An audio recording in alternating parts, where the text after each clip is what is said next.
জয় গুরু।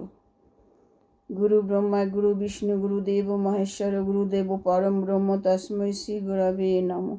অখণ্ড মণ্ডলকারং ব্যাপ্তং যেন চরাচরং তৎপদাং দর্শিতাং যেন তস্मै শ্রী গুরবে নমঃ।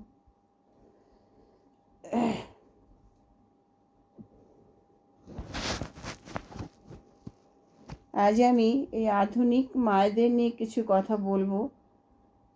আমাদের ঠাকুর যেসব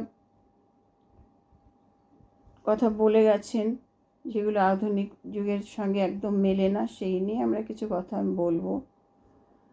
আমাদের ঠাকুর প্রথম বলে গেছেন যে বিবাহের উপরে জোর দিয়েছেন, বিবাহ ভালো হলে তবে সন্তানও ভালো হবে।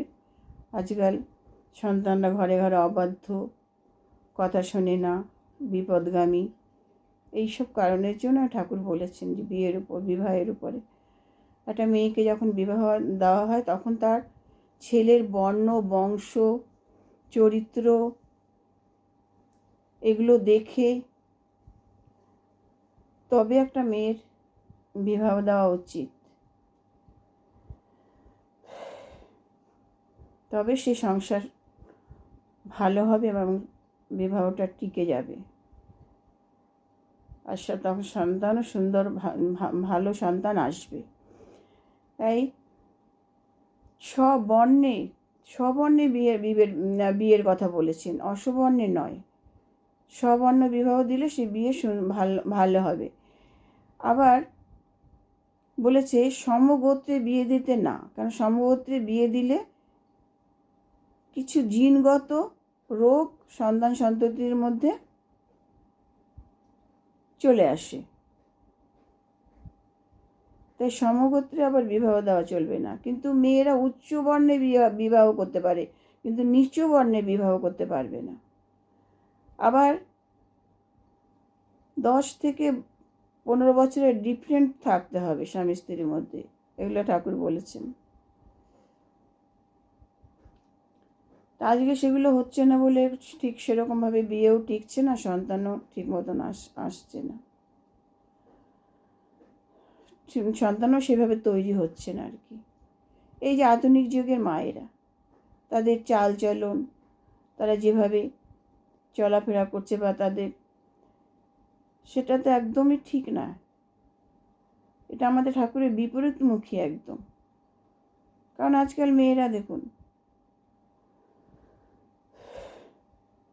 সেই যে রাস্তাঘাটে চলে, সেই কোনো তার মধ্যে কোনো চিহ্ন নেই। আগে ভারতীয় নারীর যে একটা মর্যাদা ছিল, পতিব্রতা, তারপরে শাড়ি পরার সৌন্দর্য বাঙালি ভারতীয় নারীর, তারপরে শাঁখা সিঁদুর, সারা পৃথিবীতে এর মর্যাদা ছিল বা এর প্রচার ছিল বা, কিন্তু সেটা এখন নেই, উঠে গেছে। শাঁখা সিঁদুর তো উঠেই গেছে। আজকাল মেয়েরা কোন মেয়েটির বিয়ে হয়েছে কার হয়নি কিছুই বোঝা যায় না। রাস্তাঘাটে বোঝা যায় না যে কে কুমারী কে বিবাহিত।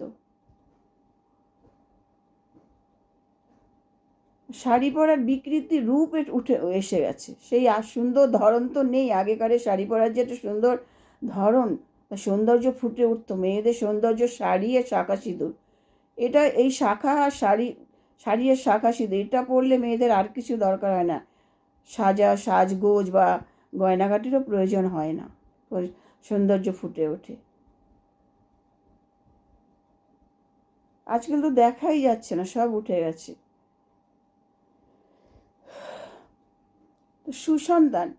এই সুসন্তান পেতে হলে আগে স্বামী স্ত্রীর সম্পর্কটা ভালো থাকতে হবে, সুন্দর থাকতে হবে, তাদের আধ্যাত্মিকতা তাদের মধ্যে থাকতে হবে, বা গুরুজনদের প্রতি ভালো ব্যবহার থাকতে হবে, দুইজনের মধ্যে সুন্দর নিবিড় সম্পর্ক থাকতে হবে, তবে তো একটা সুন্দর সন্তান আসবে।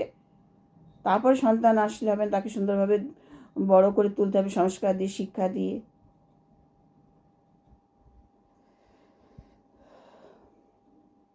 আরও দেখুন, এখনকার যুগে ছেলেমেয়ের সমান সমান ভাগ করছে, সমান সমান, মানে ভাগাভাগি করে চলেছে। আমরা করব, ওরা করবে না কেন। এই যে সম্পত্তির দিক দিয়ে ঠিক আছে, শিক্ষার দিক দিয়ে ঠিক আছে, লেখাপড়া শিক্ষক বড় হোক, তাদের জ্ঞান বাড়ে, বুদ্ধি হয়, সেটা ঠিক আছে। আমাদের ঠাকুর কিন্তু চাকরি, এই চাকরি করার কথা কিন্তু একদম ভাবিনি। মেয়েরা চাকরি করতে পারবে না, চাকরি করবে না। তো ছেলে মেয়ে যদি একই হবে তাহলে বিধাতা কেন ছেলে মেয়ে আলাদা সৃষ্টি করেছে?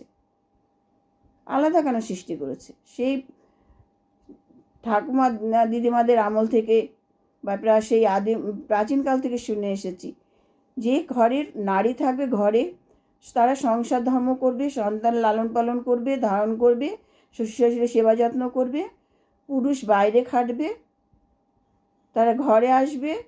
নজরুলের একটা নারী কবিতা আছে, নারী কবিতাটা এত সুন্দর করে লিখেছে, পড়লে বোঝা যায় যে নারী কি, নারীর মর্যাদা কোথায়, নারীর কিভাবে, নারীর চরিত্র কি। তাই পুরুষ খেটে খুটে আসবে ঘরে, তাকে যত্ন করা, শ্বশুর শাশুড়ি যত্ন করা, এগুলো তো একজন নারীর কর্তব্য। একটা পুরুষ বিয়ের পরে কি চাই? ঘরে আসবে, সে ভালো আদর যত্ন পাবে। হ্যাঁ, এটাই তো। সে না ঘরে এসে চাকরি করে এসে সে ঘরের সংসারে কাজ ভাগাভাগি করবে একটা পুরুষ এসে? এটা কি কখনো হয়? সে কি সংসারে কাজ করবে এসে ভাগাভাগি করে? মেয়েদের চাকরি যদি করতে হয় তাহলে তাদের সমস্ত ঘরে বাইরে দুদিকে সামলে করতে হবে, দুদিকে সামলে তবে তাকে চাকরি করতে হবে, তবে সে চাকরি করতে পারবে। আর চাকরি করলে কখনো সে সন্তান ভালো তৈরি হয় না, কখনো হয় না।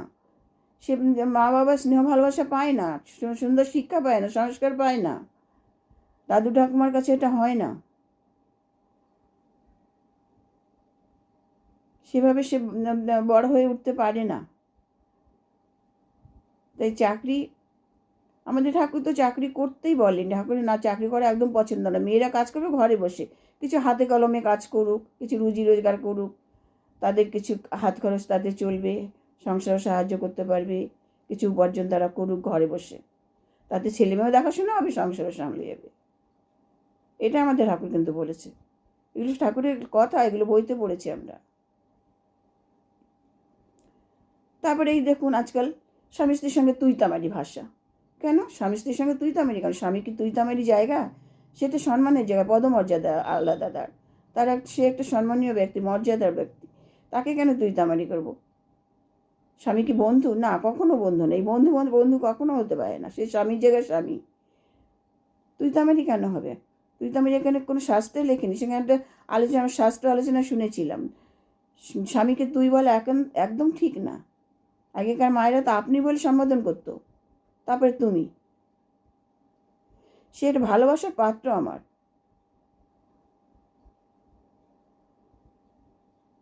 এইসব আর আধুনিকতা এত বেড়ে গেছে যে এরা এত আলট্রা মডার্ন হয়ে গেছে, কি বলবো। এখনকার মেয়েরা এত তাদের নিজেকে এত বুদ্ধিমান, এত মনে করে, বাবা মাকে তো তারা মর্যাদা দেয়ই না, মূল্য তো দেয়ই না, নিজের চলনে চলে তারা, কখনো এটা হয় না। এই জন্য আমাদের ঠাকুর এই মায়েদের সম্পর্কে এত কথা বলেছেন। বিয়ের আগে আর বিয়ের পরে সম্পূর্ণ আলাদা। মেয়েদের এটা বুঝতে হবে। বিয়ের আগে মা বাবার আন্ডারে স্নেহ যত্নে মানুষ হয় তারা। বিয়ের পরে স্বামীর আন্ডারে, শ্বশুর শাশুড়ির আন্ডারে থাকতে হয়, স্বামীর আন্ডারে থাকতে হয়। সেখানে যে স্বাদের মতো থাকা যায় না, কোনো পুরুষ সেটা মেনে নেবে না, কখনো হয় না। সে তার স্বামীর আন্ডারেই থাকতে হবে তাকে। আমার যদি সব ভালোবাসা সব পাই, আমি আমার সংসারে, আমি যদি ছেলে মেয়ে স্বামী সংসার সব যদি আমার সম্পূর্ণ আমার যদি পেয়ে যায়, তাহলে কেন আমি স্বামীর আন্ডারে থাকবো না? এটা তো নিয়ম। আমার সংসার, আমার ছেলে মেয়ে, আমার স্বামী আমারই, আমি তারই, সে আমাকে তার মতো করে আমি চলবো। এটা যে সংসারে আছে বোঝে, সে সংসার কখনো হয় না। আবার পুরুষকেও ভালো হতে হবে। এমন পুরুষ আছে গোয়ার, দাম্ভিক, অহংকারী, ইগো। কেন? এগুলো ছাড়তে হবে। স্ত্রীর কাছে আবার ইগো, দাম্ভিক, অহংকার কেন? সে আমার ঘরের লক্ষ্মী, সে আমার অর্ধাঙ্গিনী, সে আমার ইহকাল পরকাল 7 জন্মের সম্পর্ক তার সঙ্গে আমার। তার দোষ গুণ সব আমাকে মেনে নিতে হবে। গুণগুলো তাকে দোষগুলো তাকে শুধরে দিতে হবে, সেটা আমার দায়িত্ব, আমার কর্তব্য। ভালো 2 দিন ভালো লাগলো, তারপরে ভালো লাগলো না, এটা তো ঠিক না। এটা হচ্ছে বিয়ের অর্থ এটা নয়। এটা তো মেয়েদের ও ছেলেদের বুঝতে হবে 7 জন্মের বিয়ে। বিয়ে মানে তাকে ইহকাল পরকাল সে আমার। 2-4 বছর সংসার করে তাড়িয়ে দিলাম, এটা ঠিক নয়। গায়ে হাত তোলা, অকথ্য ভাষা বলা, এগুলো ঠিক না, এগুলো অধর্ম, অধর্ম। এগুলো যে সংসারে হয় না, যে মেয়ের ঘরে নারীদের উপর এগুলো হয়, সে সংসার ধ্বংস হয়ে যায়। কখনো সেখানে লক্ষ্মী বিরাজ করে না, থাকতে পারে না সেখানে, যেখানে স্ত্রীর অমর্যাদা হয়। পুরুষকেও বুদ্ধি করে সামলাতে হবে ঘরে বাইরে। একটা পুরুষ যদি সবাইকে নিয়ে না চলতে পারে, বাবা মা ভাই বোন সবাইকে ব্যালেন্স করে, তাহলে সে পুরুষ নয়, কাপুরুষের মর্যাদা পাশে।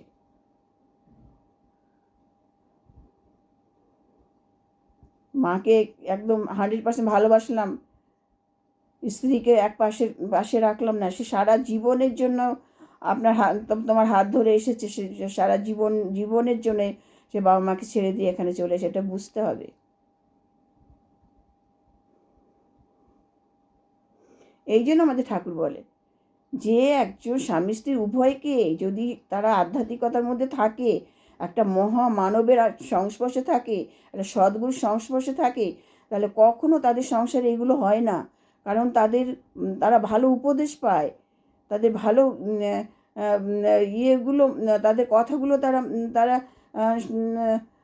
মর্যাদা রাখার চেষ্টা করে, গুরুদেবের কথাগুলো সেখানে তাদের উপদেশ পায়, সেগুলো তারা জানতে পারে, বুঝতে পারে, তাই তারা কখনো তারা অন্যরকম হতে পারে না। তার জন্য সবসময় একটা সদ্গুরুর স্বর্ণাপন্ন থাকতে হয়, ইষ্টে কেন্দ্রায়িত থাকতে হয়। দুবেলা সংসারে সন্ধ্যা প্রার্থনা, পুজো আহ্নিক, ধূপ ধুনো, এগুলো সংসারে মঙ্গলসূচক মানে কাজ। তাই ওই জন্য আমাদের ঠাকুর করে এবং করিয়ে এবং দেখিয়ে দিয়ে গেছে সংসার কিভাবে করতে হয়। আমাদের বড় মা দেখিয়ে দিয়ে গেছে দেওঘরে, সংসার করে করিয়ে দেখিয়ে দিয়ে গেছে। সে শুধু ধর্মপ্রচার করেনি, করতে আসেননি পৃথিবীতে, সে সংসার করে সংসারের মধ্যে দিয়ে সব করে গেছে, বংশ পরম্পরায় তাদের সংস্কার দিয়ে গেছে। সেইভাবে সে দেওঘর চলছে, এবং তার অনুগামীরা যাদের শিষ্যরা, ঋত্বিক দাদারা, তাদের ফ্যামিলি ও পরিবারে কিন্তু ঠিক সেই রকম শিক্ষা, সেরকম সুন্দর আচার সংস্কার তারা পেয়েছে। তাদের ছেলেমেয়েরা সেইভাবে সেই পথে চলছে, তাদের ছেলেমেয়েরা কখনো দিকভ্রষ্ট হচ্ছে না, তারা সুন্দর শিক্ষা পেয়ে বড় হচ্ছে। ঠাকুরও তার বংশ পরম্পরা ঠিক ওইভাবে শিক্ষা দিয়ে রেখে গেছেন, আর সেইভাবে চলছে, এখনও চলছে সেইভাবে। এইটাই হচ্ছে আমাদের ঠাকুরের শিক্ষা সংস্কার। দেওঘর গেলে বোঝা যায় সেটা হচ্ছে তীর্থভূমি, একটা শান্তির জায়গা। সেখানে গেলে মন চায় না যে আবার বাড়ি আসতে। এত সুন্দর একটা একটা আশ্রম তিনি সৃষ্টি করে গেছেন, মানুষকে দীক্ষা দিয়ে সৎ পথে থেকে সংসার করে কিভাবে ভালো থাকা যায়, সেই দীক্ষাই তিনি দিয়ে গেছেন, সেই শিক্ষাই তিনি দিয়ে গেছেন। জয় গুরু। আমার কথা যদি ভালো লাগে তাহলে আমাকে একটা লাইক শেয়ার করে মানুষের কাছে শেয়ার করে দেবেন, আর একটা কমেন্ট করে আমাকে জানাবেন।